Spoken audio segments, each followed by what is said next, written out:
Josh Thomson is convinced that Khamzat Chimaev has what it takes to make UFC history as the promotion's first ever 3-division champion.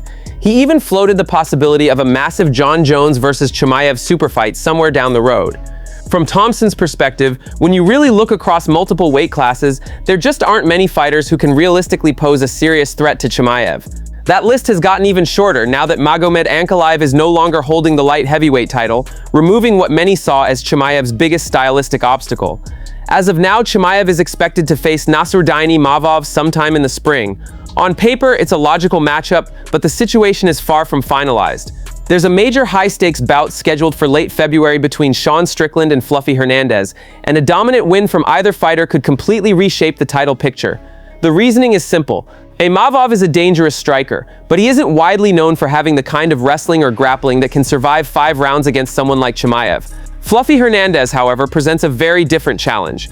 He's already proven he can grapple at a high level, scramble effectively, and stay dangerous on the ground, making him a much riskier and more intriguing matchup for a dominant wrestler like Chimaev. I'd rather see John Jones versus, I wouldn't be against Khamzat Chimaev going up to heavyweight and fight. I know, look, ultimately, I said this the other day. I said, I believe Chimaev's going to be in probably the first 3-division champion. And the reason why I feel that way, and I was never high on him. I don't know if you watched the show for a long period of time. The verdict wasn't out on him yet because of the cardio situation, and the COVID lung and everything that he had. I wasn't out yet on him. And it got to this point where, he had a great performance. Let's see what he does this next one. But it's a very dominant performance, so it's easier to kind of control your energy. But I'm still I think if he can really continue to show his cardio, there's no wrestlers in 205 that's going to beat him. Ankalaev is probably his toughest match. And then you get to heavyweight, there's Curtis Blades. But he's not going to have to fight. He's not going to have to fight Curtis Blades if he's the champion at 205, which I think he would be. You know what I mean? So I look at it that way. I think to myself, he really could ultimately become a 3-division champion. Kamaru Usman has sided with Manel Kape in saying that Alexandre Pantoja's brutal injury was ultimately self-inflicted.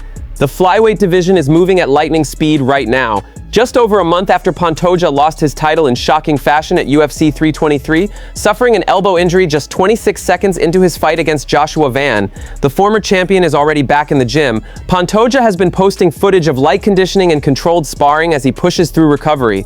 The good news is no surgery is required. Tendons were affected, but the ligaments remain intact. He's targeting a mid to late 2026 return and is determined to reclaim the belt. Still, not everyone is buying the idea that it was just a freak accident. Flyweight contender Manel Kape called it a clear technical mistake, explaining that when you fall, you're supposed to roll, not post your arm to brace yourself. That's basic jiu-jitsu, and extending the arm like that is asking for trouble. According to Kape, that single error cost Pantoja both the fight and the title. Now Kamaru Usman fully agrees. In this clip, the former welterweight champion breaks down how that split-second mistake directly ended Pantoja's reign. Usman explains that while it may feel harsh, those small technical errors can completely change careers. He also points out something even more brutal, how quickly the MMA world moved on. That was an error on Pantoja's part. He threw the kick. Joshua Van lifted the leg, but you're not supposed to post. We know that.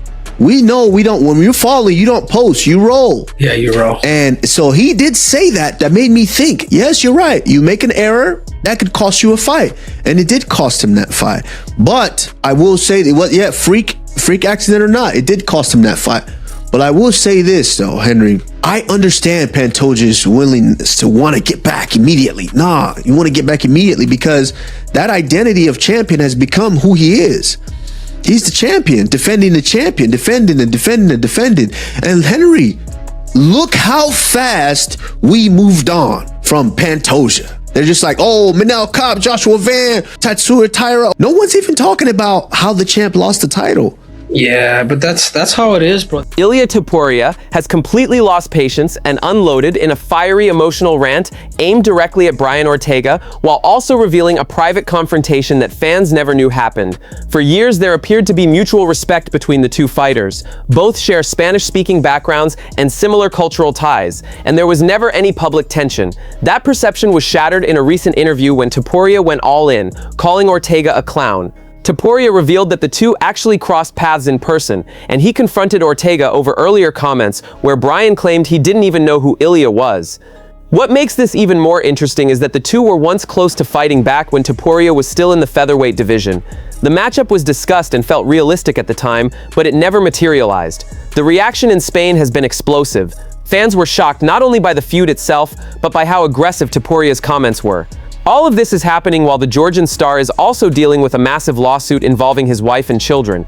The Ortega topic only came up after a reporter asked Topuria about the recent drama surrounding Alex Pereira and Tracy Cortez's short-lived relationship. Podría ser Brian Ortega. Mira, vamos a ver. I remember everything clearly. Ortega was out there saying, I don't really know who Topuria is. Honestly, it made him look like a complete clown, an imbecile. I was rising through the rankings and he was trying to play it cool, but it was just unprofessional. How can you not know the man who is about to take over the division? Ortega is a f***ing puppet, really. He made himself look like a retard because the whole world knows that he knows me. I remember challenging him directly because he wouldn't say the truth, which was that he was afraid. I told him, if you're not scared, say it. If you are, admit it's a risky fight. He tried to use ignorance as a shield, but calling yourself a professional while not knowing the guy stepping on your heels is the definition of being an anti-professional. I was ready to fight him anywhere, even in Mexico. I told him I'd sign the contract for the summer, crush his head, and then go on holiday. I didn't care about the crowd being against me. I've been the enemy in England and Vegas my whole career before I brought the glory back to Spain. Technically, I already had him figured out. I knew if we stepped in there, I was going to knock him out. No takedowns, zero. He wasn't going to get me to the floor.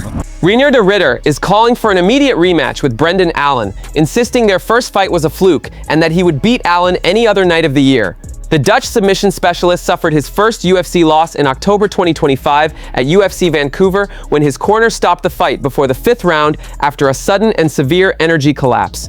RDR started strong, dominating with grappling in the opening round and nearly finishing the fight with an inverted triangle late in the 3rd. However, exhaustion completely derailed what many expected to be another showcase of his elite jiu-jitsu.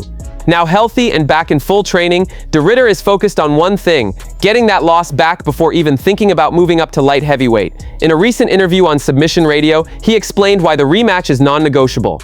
He believes the first round showed exactly how the entire fight was supposed to go, and even with no energy left, he still came incredibly close to finishing. De Ridder says if he had just a few more seconds in that 3rd round, the fight would have ended differently. It's clear this loss is still weighing heavily on him, and he admits he's tried to let it go.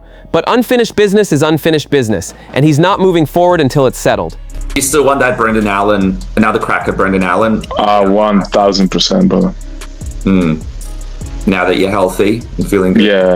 Yeah, 100%. I think the way that first round went is how the entire fight should have gone. And even though I had a full crash, no energy in my body, I was hardly able to move or to put a leg or an arm up. I still finished him if I'd have 5 more seconds in the 3rd round. I had him in the inverted triangle. Just time ran out, so I just believe I beat this guy every night of the year except for that one.